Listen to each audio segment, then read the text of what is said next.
This is Emily Hubbard, Vice President of the Board of Education, and I would like to call the 2025 Proposed Tax Levy meeting to order. Dr. Boris-Chade. So we're going to go ahead and begin our tax hearing. Thank you. We're going to go ahead and begin our tax hearing. Ms. Ginge Dobell will facilitate the hearing.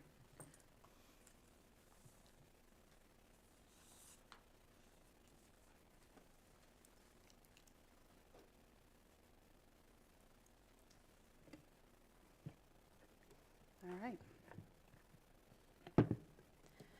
Good evening, Vice President Hubbard, Superintendent Dr. Boris-Chade, and St. Louis Public Schools community. Tonight we're going to be sharing the 2025 proposed tax levy information. Our agenda is as follows. We'll go through the SLPS strategic values, portrait of a graduate, and then I'll go through the tax levy information, the tax rate process, assessed valuation and the historical rates, the proposed tax rate comparison, tax rate history, homeowner impact of our tax rate, and then any questions.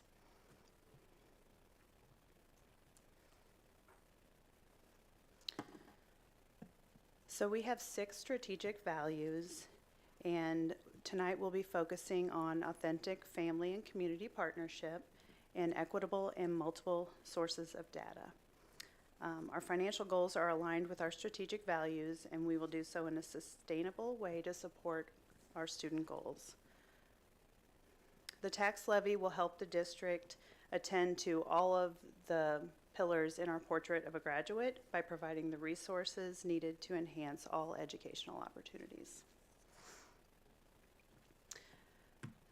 Now we'll go through the tax levy information. So we set the tax levy each year to be in compliance with policy DC. That's board policy DC.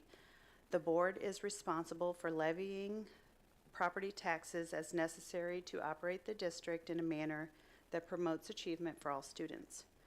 Taxes are going to or will be levied in accordance with law.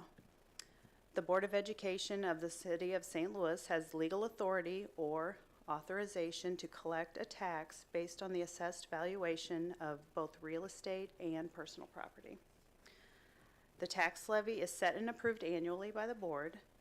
This tax levy is important. It provides the funding and helps pay for general operations, things like teacher salaries, transportation, utilities, and other classroom resources. The levy is also used to provide revenue for the debt service fund. This fund is solely for repaying any outstanding bonds that have been previously issued. Bonds are how we fund school improvements such as building renovations and upgrades. So you can think of it like running a household. Part of the budget pays for your everyday things like groceries and utility bills. That's our general operating levy. And then the other part pays your mortgage. That's our debt service levy. The law requires that we must set these rates and submit them to the city and the state auditor by October 1st for certification. Now I'm going to go through the entire tax rate process because there is a process.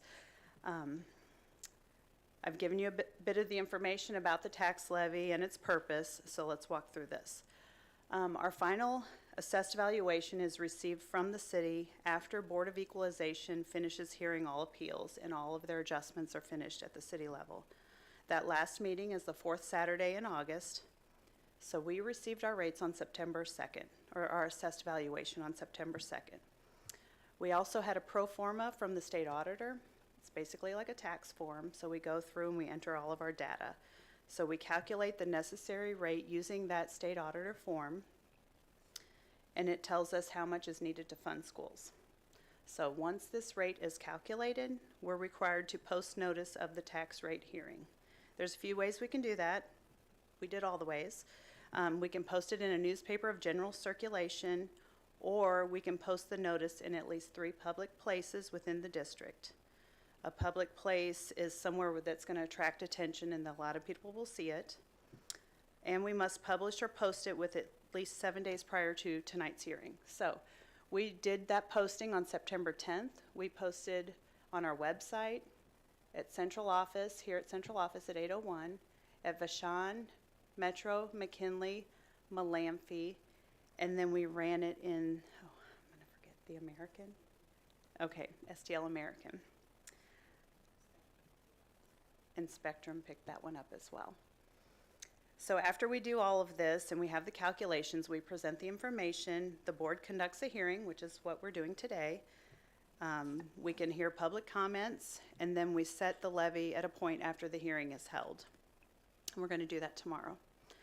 Once the levy is approved, we take the rate to the City of St. Louis tax assessor, and then from there they send it to the state auditor, and we should receive notification shortly after that our rate was certified and accepted. All right, so let's talk numbers. This might be a little small. We tried to make it as big as we could. This slide shows how property values in St. Louis have changed from last year, 2024, to this year, 2025. So you can see the real estate increased by about $354 million, nearly 9%. Those are home and building values in the city. They're rising. It's a reassessment year, so that's what we typically would be used to seeing in a reassessment year. Personal property showed a slight decline. It went down about 8.9 million or 1%. That reflects either fewer people are buying like new vehicles, or they're older vehicles and they've depreciated according to the assessor. Machinery and tools, that represents assets that a business might have to operate, such as their equipment. There was a large increase there, which is good. That would tell me that businesses are investing in equipment, things like a factory, possibly. So our total increase of 408 million, or nearly 8%, it's good, and it means the value of property increased overall. The district is limited on how much of that increase we can recognize as revenue. The Hancock Amendment does that. It limits our growth on reassessment years. So we won't be able to capture that full 8%. And that's why we will be rolling our levy calculator, forces us to levy a smaller dollar amount than last year, because we did see a lot of value increase. Did you say a smaller amount than last year? I did. Less than last year?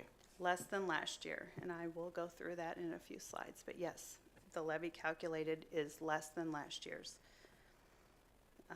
The numbers on the bottom of this, they are representing how much of the increase came from new construction and improvements, and how much assessed value increase we saw from reassessment.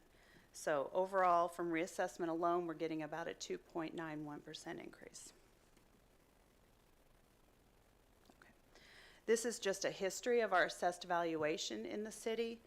It shows for the past 8 years how the assessed valuation has either grown or declined each year. And you can see odd numbered years are reassessment years. So those are the years that have the higher percentage increase, which is what we would typically expect to see.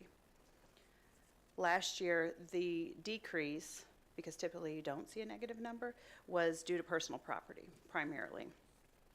And again, that would tell me that aging vehicles, people just weren't buying new vehicles, things like that. So let's compare the two rates. I'm going to show you how this year's rate is actually lower. The slide shows the comparison from last year's tax rate to the one that we're proposing tonight. As you can see, the rate we're projecting to go down almost 9 cents.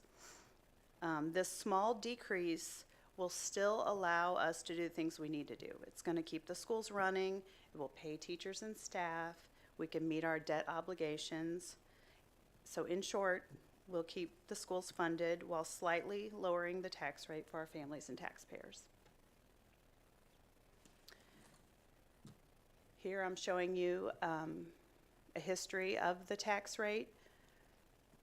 That year that is lower, that big dip in 23-24, is because reassessment, there was such a growth that when you have that years of huge growth, it forces you to roll back what you can assess your taxpayers, so you're not collecting too much additional revenue.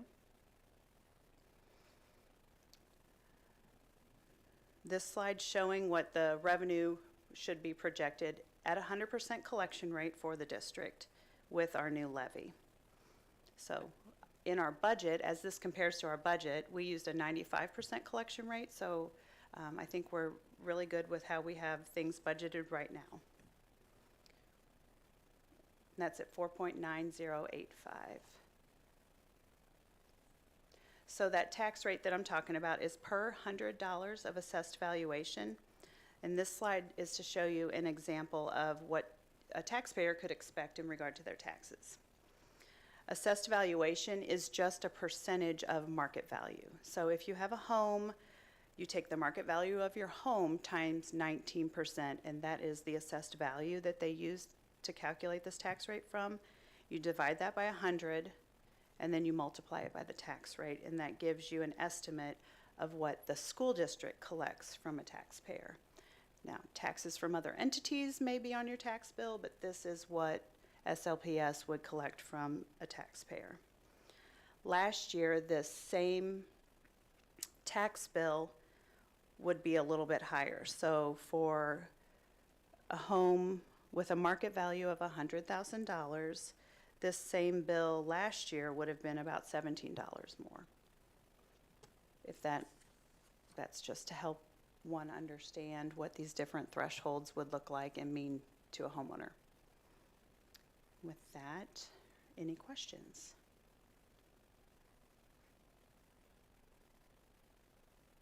Any questions on that? Okay. Okay. Do you have any questions?